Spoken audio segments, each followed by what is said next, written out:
திருச்செந்தூர் கோயிலே வேளாடனோ சண்முகா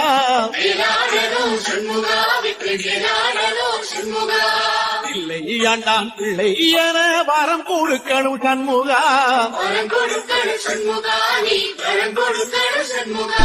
கண்ணுபடும்படி சண்முகா இந்த காலம் முழுவதும் சண்முகா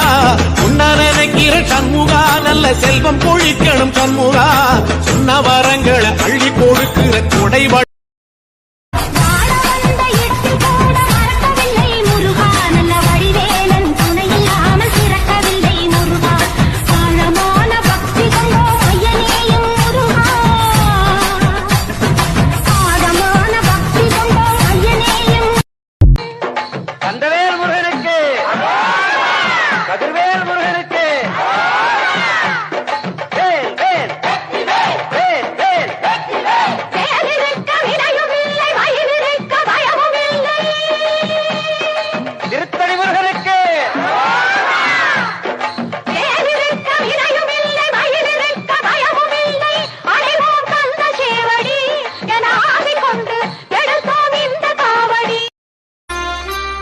அழகெல்லாம்